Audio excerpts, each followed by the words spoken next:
Hey, Shalom. Before I begin this lesson, I would like to start off by giving all honor, all glory, but most importantly, all praises to Yahweh, Bahashem, Yahweh Shai, Bahashem, Wadash. Double honors to my apostles and my elders of Great Millstone who rule well. Peace and blessings and salutations goes out unto the elect of the nation of Israel. Right, it's gonna be your brother one from the Providence, Rhode Island camp. Just a lot here. Bear with me. Coming at you with another lesson, Lord willing. This is edifying to the elect. And before I begin this lesson, I actually want to play this Instagram reel, and we'll go from there. All right. So, with an engine degreaser in your Chick-fil-A pickles? Silicone on your French fries? Antifreeze in the sauce? What?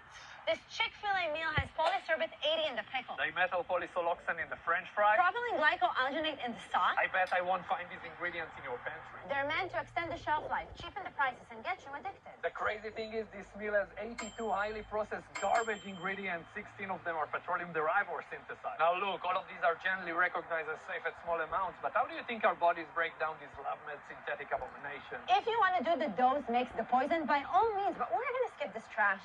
Engine degreaser in your Chick-fil-A pickles? there was a lot in that video, and we're gonna try to, Lord willing, unpack it. So, as you can see, they're in front of a Chick-fil-A, and they're expressing how, as holy as this chicken, is proclaimed to be. These niggas close on Sundays and everything, but it's all wickedness. This earth is defiled under the inhabitants thereof, as the scriptures say.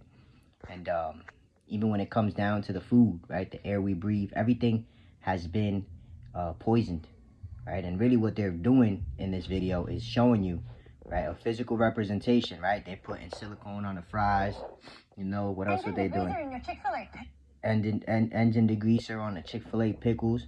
And towards the end, she says something along the lines of, if you wanted the dose makes the poison, then by all means, right? And this is what I mainly wanted to touch base on in this lesson, okay? Because one of my beloved brothers that I hold camp with, Barakatha Yahweh Shimi Howard Shah, my brother Yanaka, he sent that reel to the chat, and I had already been studying a guy whose name is he went by Paracelsus.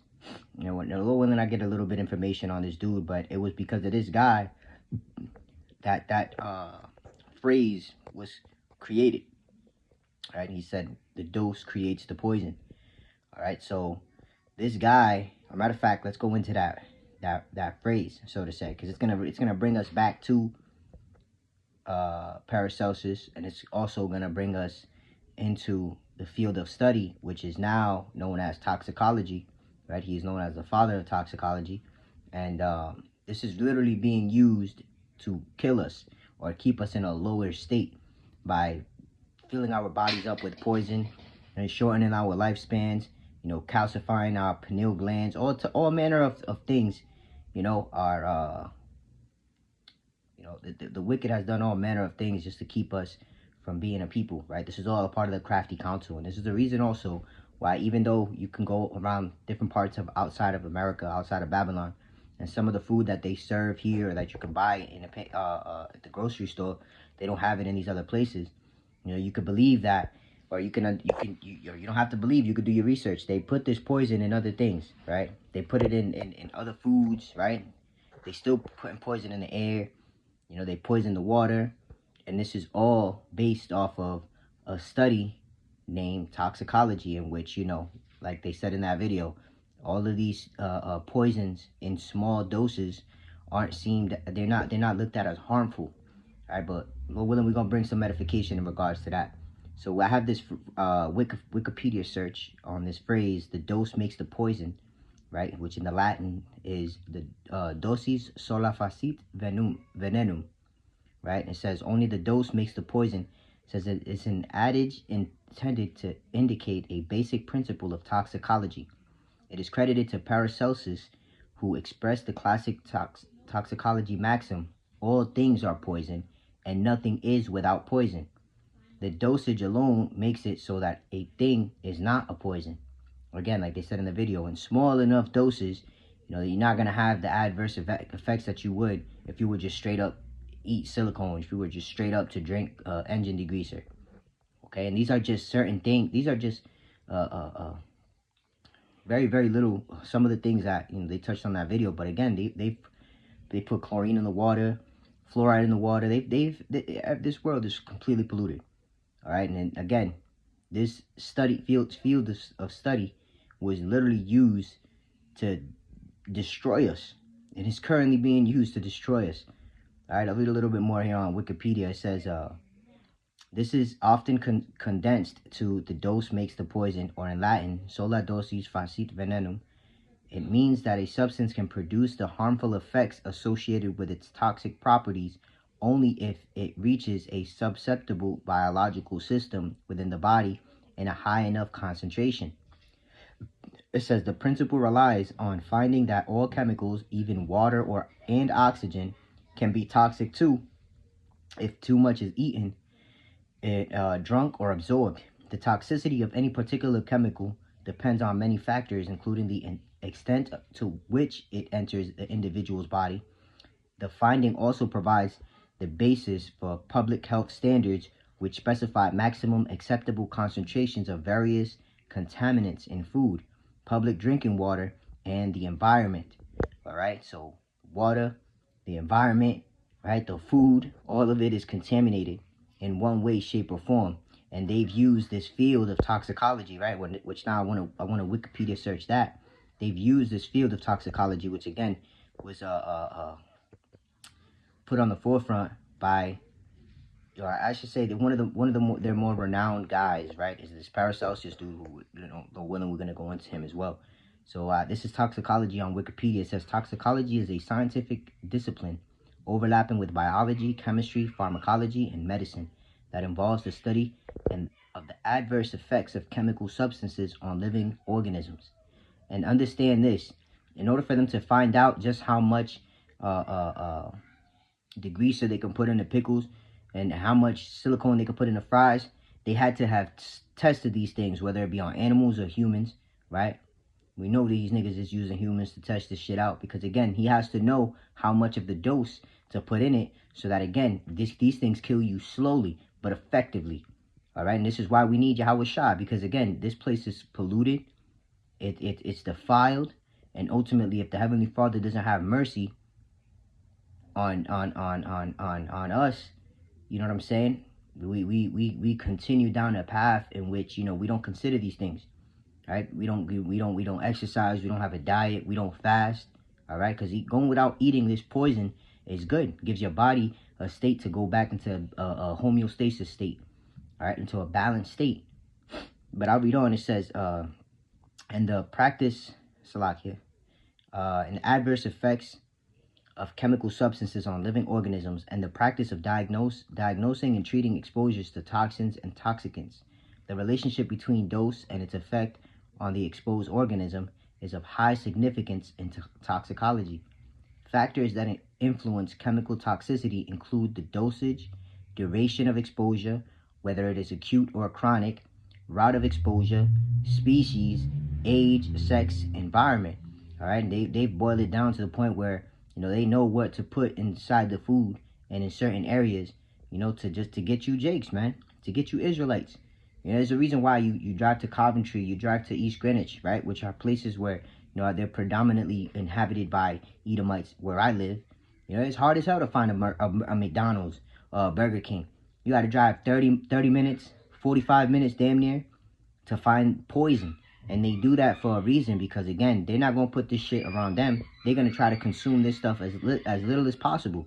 Meanwhile, there's a McDonald's across the street. There's a Burger King and a McDonald's right across the street from each other in the hood, Like, if, and you would think to yourself, oh, that's competition. Nah, bro, it's not competition. They're both there with a purpose, and the purpose is to take you out.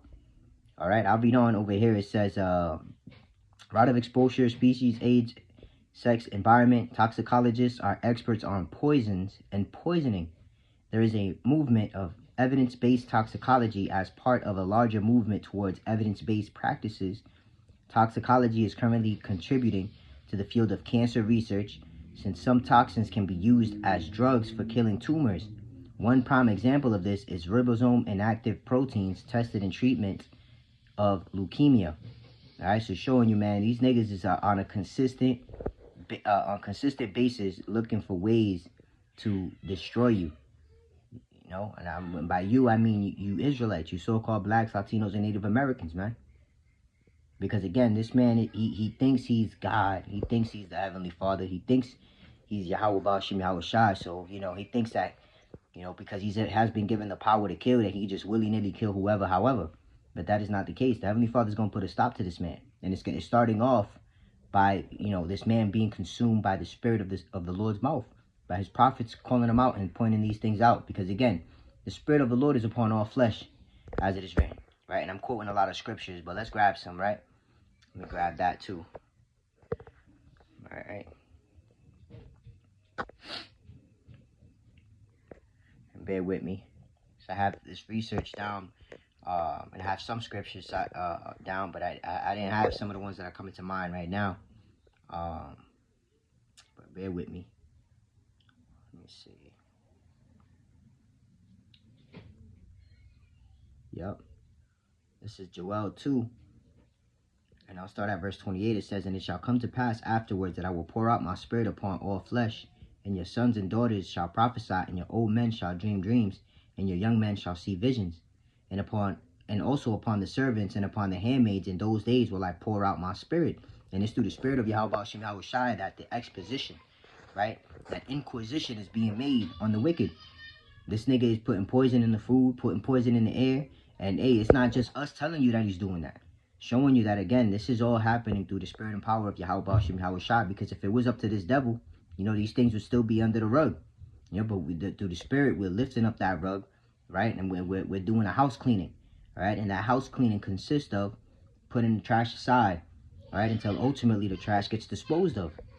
And right now, the Heavenly Father is getting ready to do just that, to dispose of the trash, right? Of the cancer, of the disease, the illness, which is the so-called white man and his science, right? His ideologies, his philosophies, his thought process, his vibration as a whole. All right, so I want to grab this in Ezekiel chapter 28 and verse 2, because these scriptures right here, I'm going to read to the 3rd verse. These can be applied to spiritually to Esau Edom, because he's coming in under the same stead.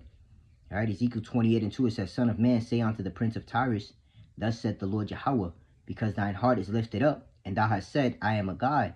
Right, and you can read in the book of let me grab it. So again, I'm quoting, right, book of Obadiah, right? This is talking about, I'll start at verse 1. It says, "The vision of Obadiah, thus saith the Lord Yahweh concerning Edom. We have heard a rumor from Yahweh, and an ambassador is set among the heathen." Right, that ambassador being the prophets, right? They're set among the heathen to let them know what time we are on and what it is that the Heavenly Father is requiring of his creation. Whether or not they're with it, the Heavenly Father is giving out that warning. Again, the elect of the nation of Israel are scattered throughout these nations. So that's another reason, and predominantly the main reason, or one of the main reasons why the Heavenly Father's put the Spirit upon his prophets to preach this word. All right, but again, I'll read that. It says, "An ambassador is sent among the heathen. Arise ye, and let us rise up against her in battle." It says, "Behold, I have made thee small among the heathen.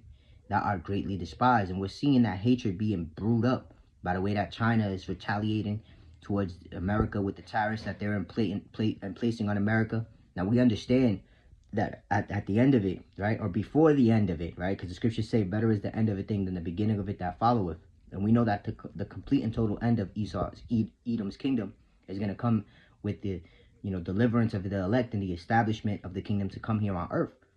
Okay, but the hatred towards the so-called white man is being built up, because you can see how these nations are reacting to the, you know, to the cancer, to the illness. They're doing everything in their power to try to get better and to try to get back at this man. But ultimately, they're gonna have to work together to implement that mark.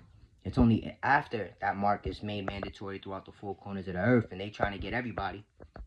And you know that the Heavenly Father's gonna put an evil thought in their heart, man. And that evil thought is going to be the same evil thought that they're already thinking. But at that time, it's going to be that time, as it is written in the book of 2nd Ezra. So one measure be fulfilled, the other one can't come to pass, right? These prophecies have to happen in their order. So I'll read on over here. It says, "I made thee small among the heathen. Thou art greatly despised. The pride of thine heart had deceived thee." Right? And I read this in the book of Ezekiel, right? It says, thine heart is lifted up, and thou hast said, I am a God. I sit in the seat of God in the midst of the seas, yet thou art a man and not a God, though thou set thine heart as the heart of God. Right? And I'll jump back to Obadiah 1 and 3. It says, the pride of thy heart hath deceived thee. Right? This man thinks he is the Heavenly Father. It says, thou that dwellest in the clefts of the rock, whose habitation is high, that set in his heart, who shall bring me down to the ground? Right? That's what the Heavenly Father said. He said he looked around and there was nobody like him. There was nothing like him. All right? Because he didn't, everything else was created. And the Heavenly Father is referred to, one of his titles is the Ancient of Days. The Heavenly Father never, always was. All right? So there's nothing like him. But again, you have the so-called white man, Esau, Edom, perceiving himself to be as the Heavenly Father, But I'll read one more verse over here. Verse 4 says, though thou exalt thyself as an eagle, and though thou set thy nest among the stars, thence will I bring thee down, said Yahweh. All right? Now, the Heavenly Father is going to bring this man down regardless of what it says here in Ezekiel 28 and 3. It says, behold, thou art wiser than Daniel. There is no secret that they can hide from thee. And this secret hasn't been hid from the so-called white man. He knows that his demise is on its way. That's the reason why they're preparing themselves, and they're coming down with great wraths to try to avoid the wrath that the Heavenly Father has prepared for them. But they're not going to be able to, man. Right now they're being exposed, right? And because their pride has lifted them up, they're not even able to see that there is divine intervention at play. And, that everything that he's done to even keep us from coming to the understanding of the scriptures, it was futile. You see, now we know who we are. Now we know the name of the Heavenly Father and the name of his only begotten Son. And not only do we know it, but the Heavenly Father has given us the understanding and the unction to know all things, as well as the strength to be able to preach this word, be instant in season, out of season, to reprove, rebuke, and exhort with all long suffering and doctrine. This is something that is in the eyes of the so-called white man known deemed as a hate crime. All right, we became terrorists or enemies of the state as soon as we, became returned back to Yahweh Shem Yahweh Shai, man. And not just returned back to Yahweh Shem Yahweh Shai, but started speaking of the downfall of this man's kingdom and the wicked things that this nigga's doing, right? Like creating a whole field based off of studying poisons, and not just poisons, but how they affect human living organisms, and how to also put through dosage, right, just enough poison in food and all these things so that they can kill you slowly. So that the doctors, right, let me grab this actually. This is Job 13 and 4. It says, but ye are forgers of lies, ye are physicians of no value, right? So they can keep you going back to the doctors, right, sick, right, should treat you for shit, but never cure you for anything, okay? And this is all because this man, let me grab this in Genesis 25 and 27. It says, the boys grew, talking about Jacob and Esau. It says, and Esau was a cunning hunter, a man of the field, and Jacob was a plain man, dwelling in tents. Right, so Esau, Edom, the progenitor of the Edomite race, this nigga is known as a cunning hunter. This is one of his attributes. And this man is making it known by, not just investing all of this money on his military, but also, investing money and time into these sciences that, in these fields of study, which are ultimately, used as a weapon as well. Okay? Toxicology is being used as a weapon against us. Okay, now I want to grab this and let me see. I mentioned this Paracelsus dude. Let me grab this guy on Wiki real quick. Right, this is Paracelsus. Right, it says he was born September 1541 as so he was born Theophrastus von Hohenheim. His full name, Philippus Areolus Theophrastus Bombastus von Hohenheim. Says was a Swiss physician, alchemist, lay theologian, and philosopher of German Renaissance. All right, it says he was a pioneer in several aspects of the medical revolution of the Renaissance, emphasizing the value of observation in combination with receiving wisdom. He is credited as the father of toxicology. Paracelsus also had a substantial influence as proper or diviner.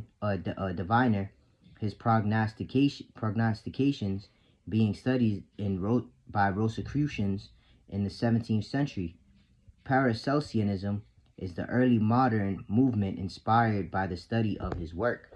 Okay, so this man, and I did a little bit of digging on this man. This man was into the herbs and trying to, use the herbs and the things that the Heavenly Father created for our healing, and just that, right? To try to heal the body of spirits, because again, this guy was religious at the time, But again, regardless of who this man was, whether he was an Edomite or whatever this man, his studies and the things that he came across are right now in this modern day and age being used for wickedness. Again, toxicology, right? And him being the father of toxicology, right? Which reason why I wanted to bring a little bit of information on him. But the point is on just that. This stuff, this field of study, as well as many others, have been weaponized to destroy us ultimately. This is why we need Yahweh Bashim Yahweh Shai, man. We can't rely on the so-called white man, Esau, Edom, or on these other nations, man. Because they're experimenting on their people too. They know that our people are scattered amongst all nations, and they're trying to take us out in however way, shape, or form. Alright, so I typed in on ChatGPT, it says, can toxicology be weaponized? Alright, because again, Esau, Edom, alright, he's a cunning hunter. Okay, and he's going to use anything as a weapon to hunt his prey. I'll read on over here. It says, and its principles have historically been used to create poisons and chemical agents for harmful purposes. Understanding the effects of toxic substances on the human body provides the knowledge necessary to manipulate these substances for malicious intent. The weaponization can occur in several forms. Poisons and assassinations. Toxicology has been historically used to develop poisons for targeted killings. And the target is you Israelites, man. It says examples include historical poisons, substances like arsenic, cyanide, and strychnine were commonly used for covert assassinations. It says modern examples. It said compounds like polonium-210 used in the assassination of Alexander Litvinenko or Novichok. Nerve agents are contemporary examples of toxic substances weaponized for specific targets. Now, these are things that, again, like we read in the dose is the poison. These right here that is talking about, those things, you don't need too much of it, right? But, enough of it, again, can kill you quick, fast, and in a hurry. But when you go into how this devil is using these things to kill us very slowly, so nobody can file a case on this man. You can't take him to court because you've been eating potato chips your whole life and now you got high blood pressure. You can't take this nigga to court because you've been fucking eating glizzies your whole life and now your heart don't work. Like, you can't trace him. You can't trace it back to this nigga. But through the spirit and power of Yahweh Shem Yahweh Shai, we understand that these things aren't supposed to be that way. Because a potato, right, is not supposed to be bad for you. But again, the way that this man processes these foods that we eat, that is where the evil comes in. Because again, throughout that processing, he's able to add chemicals, like she said in the video, for preservative sakes, and just he's able to lay it before you. I'll tell you, it's got a shelf life of this amount, and it expire this month, this year. But ultimately, these things are all set up to destroy you, man. So this is a second bullet point that ChatGPT gave me. It says chemical warfare. It says toxicological knowledge underpins the development of chemical weapons, which are designed to incapacitate, injure, or kill on a large scale. These include nerve agents, chemicals like sarin, VX, tabun, disrupt the nervous system, causing paralysis and death. It says blister agents, also choking agents. It says blood agents. Right, so these are all things that this man, and through the field of toxicology, he's been able to come to the conclusion of like, all right, these things can kill you if given to you in small doses. But again, there's other things that can be detrimental to your health that can be given to you on a smaller scale, and instead of taking you out quick, fast, in a hurry, they kill you slowly. All right, but nonetheless, they get the job done. And this man has tried it, he has practiced it, he has had field studies and all of these things to know what to put into the food. It says biotoxins. It says naturally, another bullet point here on ChatGPT. It says naturally occurring toxins such as ricin from castor beans and botulinum toxins produced by bacteria have been weaponized due to their potency. These substances require small doses to be lethal, making them attractive for covert operations of bioterrorism. It says environmental and food contamination. This is the fourth bullet point. It says toxic substances can be weaponized to contaminate water supplies, food sources, or the environment, creating a widespread harm. All right, this is what this field of study was used for, man, to cause harm to you Israelites first, and to the rest of the world, as collateral damage, so to say. It says examples: poisoning water supplies with heavy metals like arsenic, or spreading chemical contaminants in agricultural areas.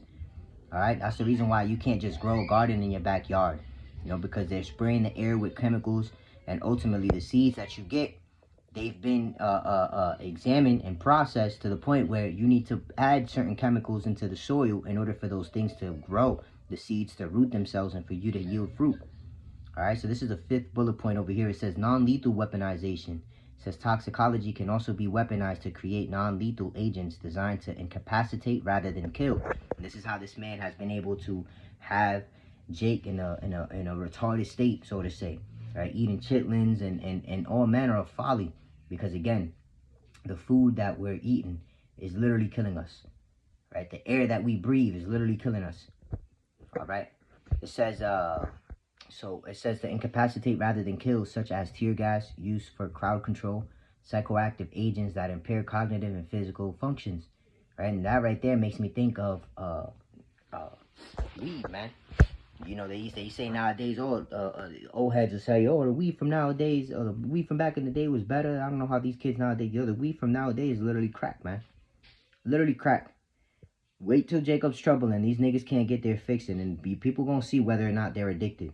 See, a nigga will lie to you in your face, right? Oh, I'm not addicted. I'm not addicted. There's things inside of it that is literally created for you to have an urge for it. Likewise with the tostitos, everything that we put that in our bodies has been defiled to a point in which, there's parasites in our gut. And if we go too long without eating these things, the parasites in our guts literally are fucking with us to the point where we feel like we're going to die if we don't have our next meal. All right?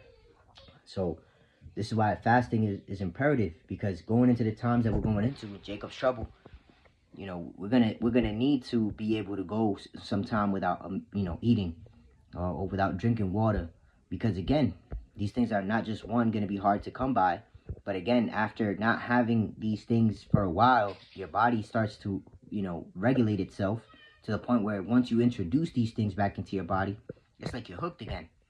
Okay. So I'll read a little bit more here on the ChatGPT. It says regulation and prevention. It says due to potential for harm, the production of stockpiling and use of chemical weapons are strictly regulated. I'll leave that alone. But boom, let me grab this in the book of Job, chapter 18 and verse 6 then. It says the light shall be dark in his tabernacle. Talking about the wicked. It says, and his candle shall be put out with him. All right, now part of this man's candle being put out, or the inception or the beginning of it is, this man being exposed, okay, this man being brought out into the light, and everybody to see this man's wickedness. It says, verse 7, it says, the steps of his strength shall be straightened, and his own counsel shall cast him down. So like I said, because the spirit of the Lord is upon all flesh. So you have Egyptian against Egyptian. You have Edomites telling you not to eat these things. You have these other nations turning on the so-called white man, and even when you go over there in Europe, they don't sell some of the poison that they sell here. Ritz crackers, they don't sell some of the poison that they sell here, because again, this man is being set aside. People are looking at this man sideways. All right, this is Job 18:8. It says, for he is cast into a net by his own feet, and he walketh upon snares. Okay, because he doesn't understand that he's doing all these things, and he thinks that he's won. He thinks that because he can do these things that he's won, but he doesn't understand that the Heavenly Father is just reserving the judgment that he has for him, right? Let me see. Let me grab this.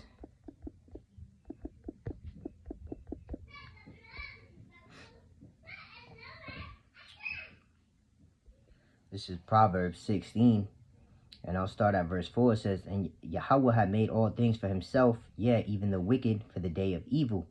It says, everyone that is proud in heart is an abomination unto Yahweh. And we read in Obadiah that so-called white man Esau Edom, his pride has lifted him up to the point where he has been deceived to think that he is the Heavenly Father. So the Heavenly Father's going to do a number on this man. It says, and I'll answer those that are joined hand in hand, right? Let me read this. It says, though hand join in hand, he shall not be unpunished. Okay? By mercy and truth, iniquity is purged. And by the fear of Yahweh, men depart from evil. Okay? So let me grab this one last verse and we'll close it out, right? Because we need Yahweh Shai, man. We need Yahweh Shai. Because this place is through, man. This is Micah chapter 2 and verse 10. It says, arise ye and depart, for this is not your rest. Okay, and we're not able to rest on this side because, again, we have to not just, once you have this understanding, you have to watch out for what you eat. You gotta watch out for everything, man.